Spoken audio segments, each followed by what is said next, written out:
नमस्कार साथियों, मैं सरिता। स्वागत है आपका मेरे कहानियों के चैनल कुछ भूल गए कुछ याद है में। यहाँ मैं प्रत्येक अंक में आपके लिए एक नई कहानी लेकर आती हूँ। कहानियाँ स्मृति सहायक, निर्देश पुस्तिकाएँ और नैतिक दिशासूचक होती हैं। आज आप सुनेंगे सुभद्रा कुमारी चौहान की एक मार्मिक कहानी, वेश्या की लड़की। आइए सुनते हैं। छाया प्रमोद की सहपाठिनी थी। प्रमोद नगर के एक प्रतिष्ठित और कुलीन ब्राह्मण परिवार का लड़का था और छाया छाया थी नगर की एक प्रसिद्ध नर्तकी की इकलौती कन्या। नगर में एक बहुत बड़ा राधा कृष्ण का मंदिर था, जहां न जाने कितना सदाव्रत रोज बढ़ जाता था। सैकड़ों साधु संत मंदिर में पड़े पड़े भगवत भजन करते, मनमाना भोजन करते और करते मनमाना अनाचार। छाया की माँ इसी मंदिर की प्रधान नर्तकी थी। मंदिर को छोड़कर दूसरी जगह वह गाने बजाने कभी न जाती। मंदिर के प्रधान पुजारी की उस पर विशेष कृपा थी, इसलिए उसे किसी बात की कमी न थी। गंगा के किनारे उसकी विशाल कोठी थी, जहां से सदा संगीत की मधुर ध्वनि आया करती। नगर के संगीत प्रेमी जब स्वयं ही उसके यहाँ पहुंच जाते तो राजरानी उन्हें निराश न करती, किंतु वह किसी के यहाँ बुलाने पर गाने के लिए नहीं जाती थी। छाया इसी राजरानी की इकलौती कन्या थी। राजरानी की सारी आशाएं इसी कन्या के ऊपर अवलंबित थीं। विद्या अध्ययन की ओर छाया की अधिक रुचि देखकर राजरानी ने उसे स्कूल में भर्ती करवा दिया। छाया नगर की कुछ पुरानी प्रथा के अनुयायियों के विरोध करने पर भी कुलीन घर की लड़कियों के साथ पढ़ते पढ़ते कॉलेज तक पहुंच गई। और जिस दिन पहले पहल वह कॉलेज पहुंची, प्रमोद से उसकी पहचान हो गई। यह पहचान पहचान ही बनकर ना रह सकी। धीरे धीरे वह मित्रता में परिवर्तित हुई और अंत में उसने प्रणय का रूप धारण कर लिया, जिसका परिणाम यह हुआ कि परिवार वालों का विरोध, तिरस्कार और प्रताड़ना ना तो प्रमोद को ही उसके निश्चय से तिल भर हटा सके और ना माता का निर्वासन दंड ही छाया को उसके पद से विचलित कर सका। विवाह के लिए उन्हें कोर्ट का सहारा लेना पड़ा। कोर्ट में रजिस्ट्री होने के बाद आर्य समाज मंदिर में उनका विवाह वैदिक रीति से संपन्न हुआ। अग्नि को साक्षी देकर वह दोनों पति पत्नी के पवित्र बंधन में बंध गए। बचपन से ही कुलीन घर की लड़कियों के साथ मिलते जुलते रहने के कारण उनके रीति रिवाजों को देखते देखते छाया के हृदय में एक कुलवधू का जीवन बिताने की प्रबल उत्कंठा जागृत हो उठी थी। प्रमोद के साथ विवाह सूत्र में बंधकर छाया ने उसी सुख का अनुभव किया। वह एक कुलवधू की ही तरह प्रमोद के इशारों पर नाचना चाहती थी। प्रमोद के नहा चुकने पर अपने हाथ से ही वह प्रमोद के कपड़े धोती। अभ्यस्त न होने पर भी दोनों समय प्रमोद के लिए वह अपने ही हाथ से भोजन बनाती। जब तक प्रमोद भोजन करते वह उन्हें पंखा झला करती। प्रमोद के भोजन कर चुकने के बाद उनकी जूठी थाली में भोजन करने में वह एक अकथनीय सुख का अनुभव करती। इसके पहले इस प्रकार का काम करने का उसके जीवन में कभी अवसर न आया था, किंतु धीरे धीरे उसने अपने आप को ऐसा अभ्यस्त कर लिया कि उसे कोई काम करने में कठिनाई न पड़ती। राजरानी को पुत्री की परिस्थितियों का पता लगता ही रहता था। वह सोचती कि मेरे साथ रहकर छाया यहाँ रानियों की तरह हुकूमत कर सकती थी। बड़े बड़े विद्वान रईस तक यहाँ आकर उसकी कदमबोसी कर जाया करते, किंतु उसकी तो मति ही पलट गई है। अपने आप ही उसने दासियों का सा जीवन स्वीकार कर लिया है। छाया को किसी प्रकार फिर से अपने चंगुल में फांस लेने के प्रयत्न में वह अब भी लगी रहती। वह सोचती, ऐश आराम में पली हुई लड़की कितने दिनों तक कष्ट का जीवन बिता सकेगी। कभी न कभी चेतेगी और आवेगी। किंतु छाया छाया तो माता के घर के ऐशाराम को घृणा की दृष्टि से देखती थी। प्रमोद के विशुद्ध और पवित्र प्रेम के ऊपर संसार की सारी विभूतियों को निछावर कर सकती थी। प्रमोद के साथ यह छोटा सा मकान उसे नंदनवन से भी अधिक सुहावना जान पड़ता था। सारांश यह कि छाया को कोई इच्छा न थी। प्रमोद का प्यार और उनके चरणों की सेवा का अधिकार वह सब कुछ पा चुकी थी। प्रमोद के विवाह के बाद प्रमोद के माता पिता ने उन्हें अपने परिवार में सम्मिलित नहीं किया। अपने इकलौते बेटे को त्याग देने में उन्हें बहुत कष्ट हुआ, किंतु प्रमोद के इस कृत्य ने समाज में उनका सिर नीचा कर दिया था। अतएव वह प्रमोद को क्षमा न कर सके। स्वाभिमानी प्रमोद ने भी माता पिता से क्षमा की याचना न की कि कई मकानों के रहने पर भी वे किराए के मकान में रहने लगे। परिवार और समाज ने प्रमोद को त्याग दिया था, किंतु उनके कुछ अपने ऐसे मित्र थे जो उन्हें इस समय भी अपनाए हुए थे। अपने इस छोटे से इन्हें गिने मित्रों के संसार में छाया के साथ रहकर प्रमोद को अब और किसी वस्तु की आवश्यकता न थी। आर्थिक कठिनाइयां कभी बाधा बनकर उनके इस सुख के सामने खड़ी हो जाएंगी, प्रमोद को इसका ध्यान भी न था। कॉलेज के प्रोफेसरों और प्रिंसिपल की उनके साथ बड़ी सहानुभूति थी। उनका आचरण कॉलेज में बड़ा उज्जवल रहा था और वे परीक्षाओं में सदा प्रथम ही आए थे।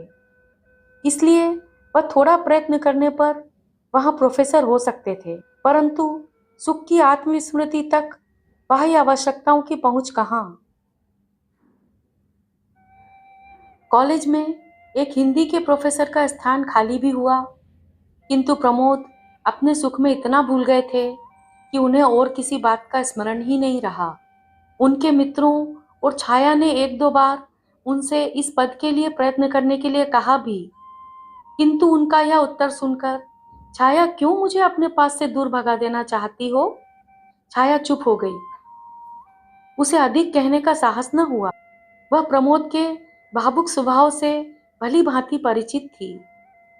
लगातार 6 महीने तक छाया के साथ रहकर अब प्रमोद की आंखों में भी छाया के प्रेम और सौंदर्य का वह महत्व न रह गया था जो पहले था। इसके अतिरिक्त माता पिता के स्नेह का अभाव उन्हें अब बहुत खटक रहा था। बार बार उस स्नेह की शीतल छाया में दौड़कर शांति पाने के लिए उनका चित्त चंचल हो उठता। माता पिता के स्नेह में जो शीतलता, ममता का मधुर दुलार और जो एक प्रकार की अनुपम शांति मिलती है, वह उन्हें छाया के पास न मिलती। छाया के प्रेम में उन्हें सुख मिलता था, शांति नहीं। स्नेह मिलता पर शीतलता नहीं, आनंद मिलता पर तृप्ति नहीं। वे माता पिता के स्नेह के लिए अत्यधिक विकल रहते, किंतु जब माता पिता ने ही उन्हें अपने प्रेम के पालने से उतारकर अलग कर दिया, तब स्वयं उनके पास जाकर उनके प्रेम और दया की भिक्षा मांगना प्रमोद के स्वाभिमानी स्वभाव के विरुद्ध था। प्रमोद का स्वास्थ्य भी अब पहले जैसा ना रह गया था। दुश्चिंताओं और आर्थिक कठिनाइयों के कारण वे बहुत क्रश और विक्षिप्त से रहते। सब लोग प्रायः यही कहते कि प्रमोद 2 ही 3 साल के बाद अपने इस कृत्य पर पछताएगा। यह विवाह प्रमोद सरीखे विवेकी और विद्वान युवक के अनुकूल नहीं हुआ। ठहरी तो आखिर वेश्या की ही लड़की ना, कितने दिन तक साथ देगी। वेश्याएं भी किसी की होकर रही हैं या यही रहेगी। इस प्रकार ना जाने कितने तरह के आक्षेप प्रमोद के सुनने में आते। इन सब बातों को सुन सुनकर प्रमोद की आत्मा विचलित सी हो उठी। न उससे मेरी पहचान होती और न विपत्तियों का समूह इस प्रकार मुझ पर टूट पड़ता। वे अब छाया से कुछ खिंचे खिंचे से रहने लगे। छाया में वेश्या की लड़की होने के अतिरिक्त और कोई अवगुण न मिलता था, किंतु वे विवश थे। हृदय के ऊपर किसका वश चला है। वे अपने व्यवहार पर स्वयं ही कभी कभी दुखित हो जाते, फिर वही भूल करते। कभी कभी औरों के सामने भी छाया से वह ऐसा व्यवहार कर बैठते जो अनुचित कहा जा सकता था। छाया सुख की छाया में ही पलकर इतनी बड़ी हुई थी। अपमान, अनादर और तिरस्कार के ज्वालामय संसार से वह परिचित न थी, किंतु अब पग पग पर उसे प्रमोद से प्रेम के कुछ मीठे शब्दों के स्थान पर तिरस्कार से भरा हुआ अपमान ही मिलता था।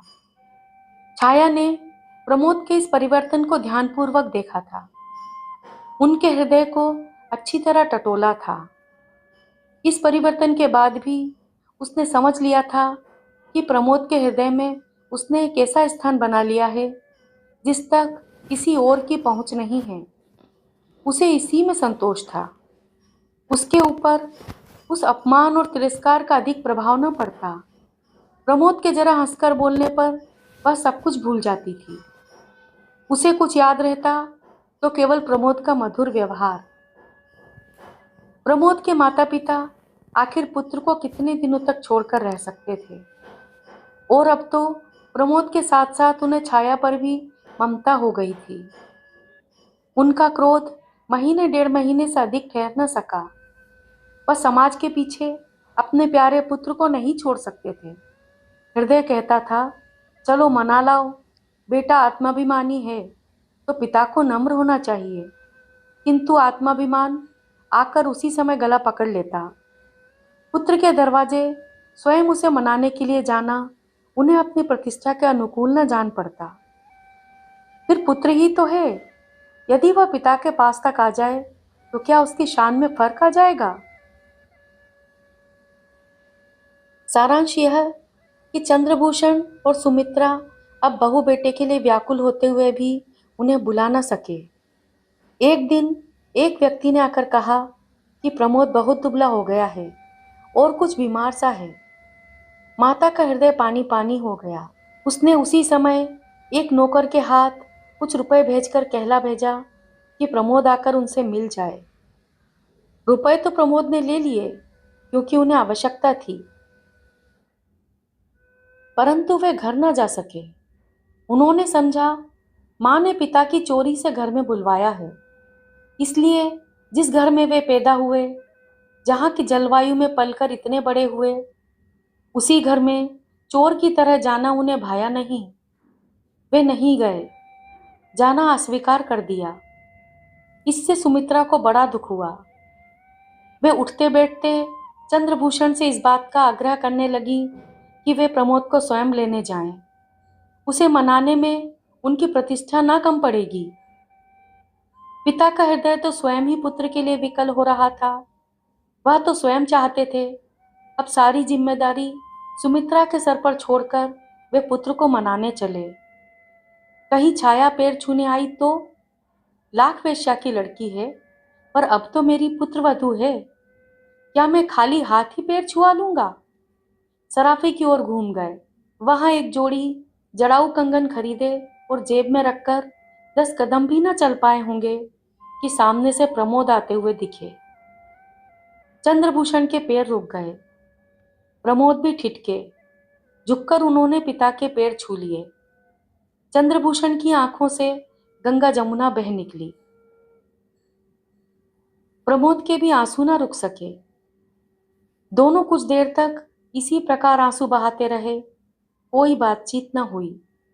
अंत में गला साफ करते हुए चंद्रभूषण ने कहा, घर चलो बेटा, तुम्हारी अम्मा रात दिन तुम्हारे लिए रोया करती हैं।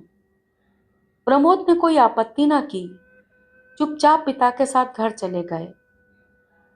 उस दिन वे बहुत रात घर लौटे। उनकी बाट जोहते जोहते छाया भूखी प्यासी सो गई थी। छाया गाढ़ी निद्रा में सोई थी। उसके चेहरे पर कभी हंसी और कभी विषाद की रेखा खिंच जाती थी। आज उन्हें अपने कटु व्यवहार तीर की तरह चुभने लगे। इसी सोच विचार में वे सो गए। छाया की भी नींद खुली। घड़ी की ओर देखा, 1:30 बज रहे थे। पास ही प्रमोद सुख की नींद ले रहे थे। वह बड़ी व्याकुल हुई। उसने अपने आप को न जाने कितना धिक्कारा। ऐसी नींद भी भला किस काम की।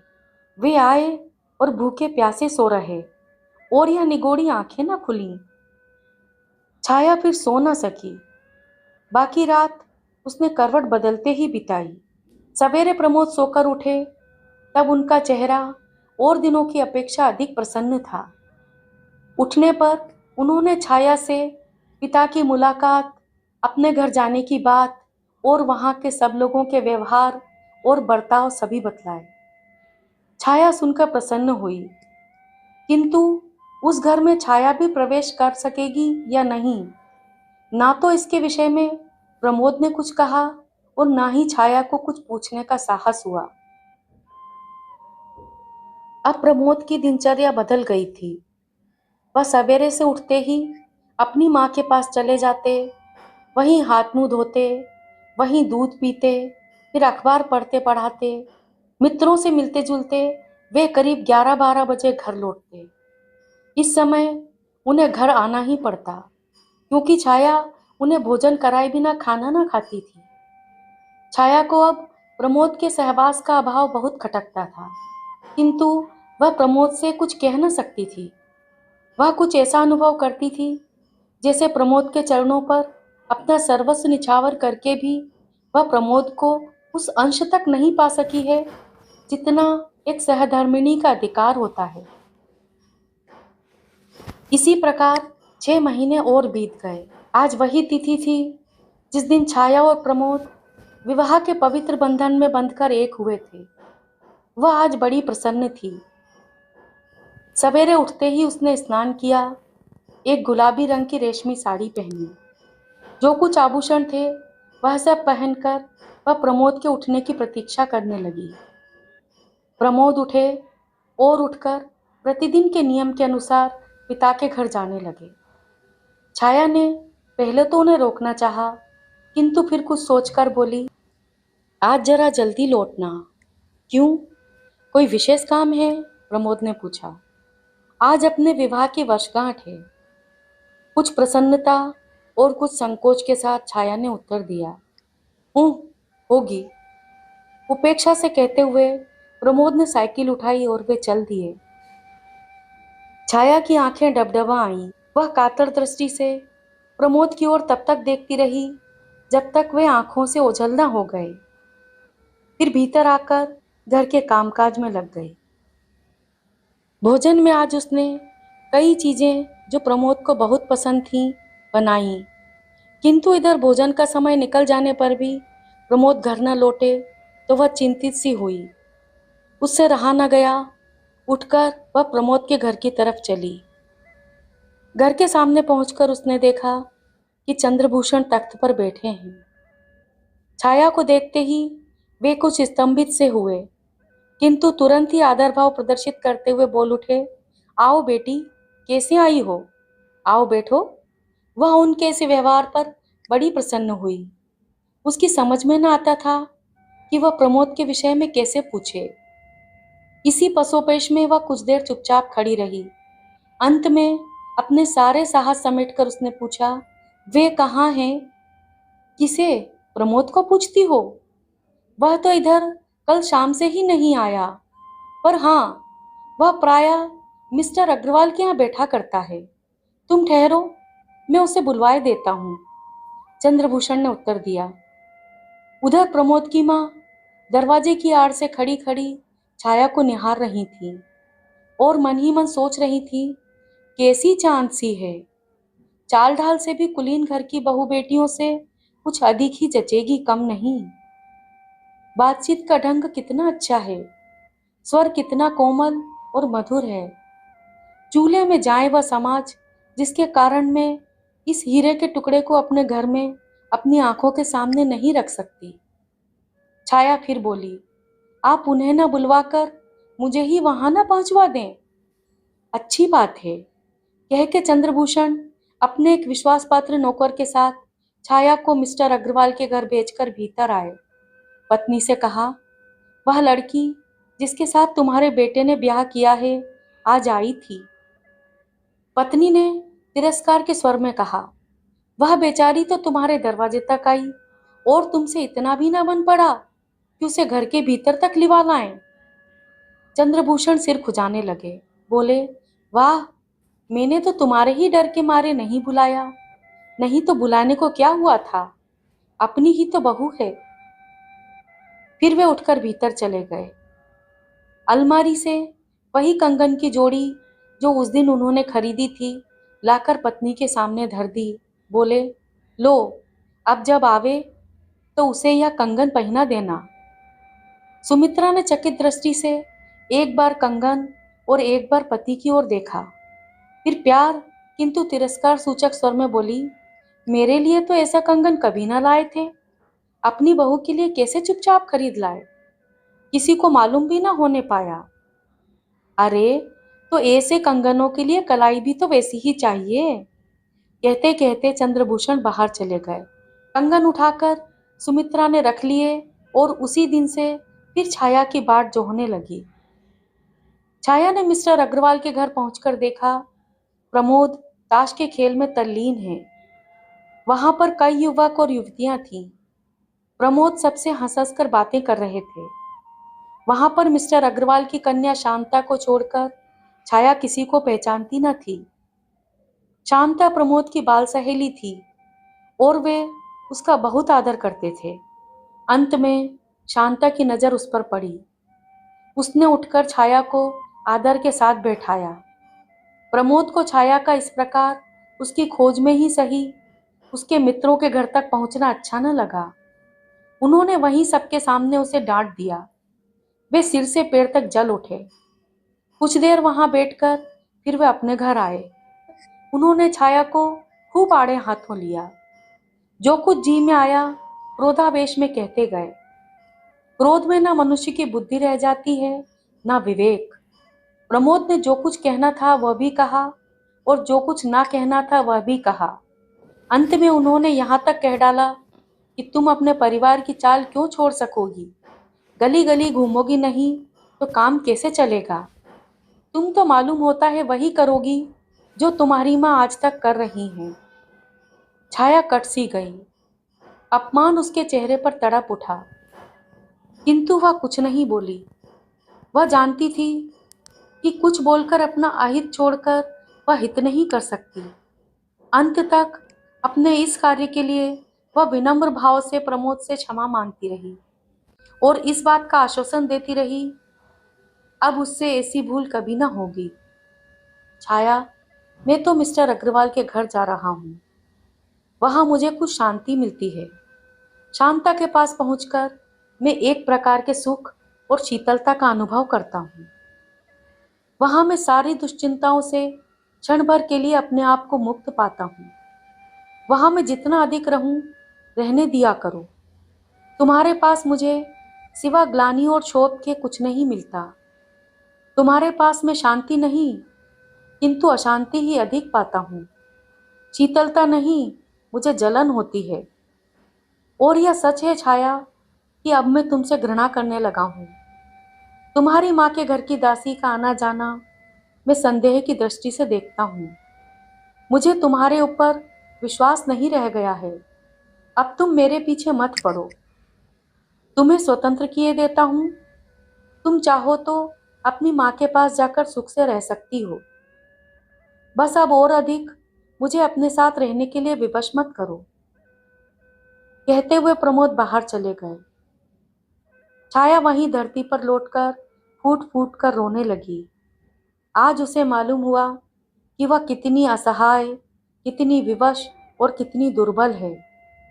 संसार उसे शून्य सा होता हुआ जान पड़ा। उसे ऐसा लगता था जैसे उसका सर्वस्व कोई बरबस उससे छीने लिए जाता है। वह चीख पड़ी और रोते रोते बेहोश हो गई। पड़ोस की कुछ स्त्रियों ने आकर उसके मुंह पर पानी के छींटे दिए। छाया उठ बैठी। उस दिन वह भोजन न कर सकी। इस प्रकार विवाह की पहली वर्षगांठ संपन्न हुई। प्रमोद बहुत रात गए घर लौटे। छाया तब तक सोई न थी। वह अब भी रो रही थी। छाया की अवस्था पर प्रमोद को दया आ गई। उन्हीं की ओर से इस संग्राम की संधि का प्रस्ताव पेश हुआ। सुलह हुई और दोनों ने साथ भोजन किया। रात अच्छी कटी, किंतु सवेरे से फिर वही। प्रमोद फिर कुछ तेज बातें कह के चल पड़े और छाया रोती रह गई। राजरानी अपने पुत्री की दुरावस्था के विषय में प्रतिदिन सुना करती थी। उसने फिर अंतिम शस्त्र फेंका, दासी से कहला भेजा, अभी भी कुछ बिगड़ा नहीं है। छाया चाहे तो आकर मेरे साथ सुख से रह सकती है। यह इतनी बड़ी कोठी और लाखों की संपत्ति उसी की है।